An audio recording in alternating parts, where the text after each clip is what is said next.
Let's take a look at our scripture for today's program. We're coming from the book of Mark, the Gospel of Mark.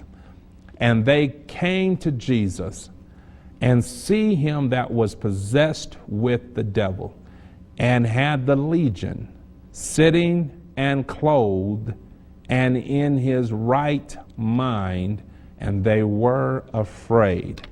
Sitting and clothed and was in his right mind. Now, we've actually dealt with this passage of scripture in a previous program, but there's something more that I want to dig beyond what we have shared in the past as it relates to our subject, changing our mind. Clothed in our right mind. Let me say two things right off the bat.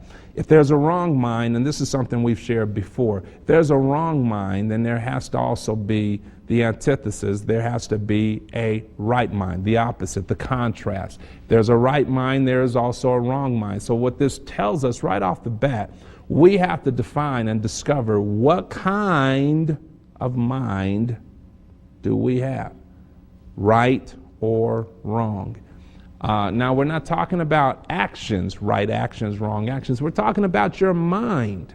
And this entire series, that's been our focus, understanding the context of the mind. The mind is that which influences everything else that we are going to do, because in the thoughts, Proverbs 23:7 told us that as a man thinketh, so he is. Inside of the heart are the treasures of our thoughts, our thinking. And we get the true identity of who we are based on what's in our thoughts, in our minds. So watch this. The right mind or the wrong mind is what we need to evaluate. We need to determine, do we have the right mind? The mind that is alive under God, not the wrong mind, the mind that is represents our life before coming into relationship with God. The very first program, we challenged us not to live on expired thoughts, not to continue to live on my thoughts from yesterday, my thoughts from my previous life. We can't allow our previous thinking to influence our relationship or our life that we are supposed to have in God. Now, also, it says that he was clothed in his right mind. So I'm going to tell you this also, that our mind needs to have spiritual clothing, covering, protection. That's where that's what I want us to talk about. Let's back up and take a look at the details of this story.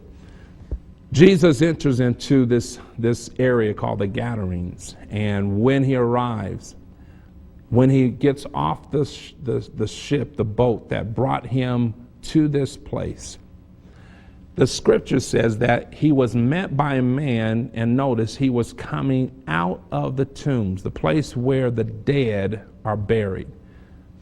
So now we understand right off the bat that he's coming from a place of death, a place without life, and he's approaching Jesus, the one who is the author of life. So here's a hint.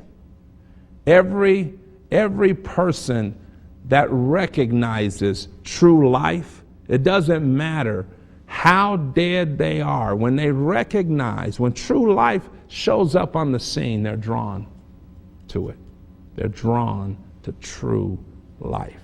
So this man leaves the tomb. Jesus didn't go looking for him. That's the point I'm trying to throw out here. Just a little side note. Jesus didn't go to the tombs looking for him.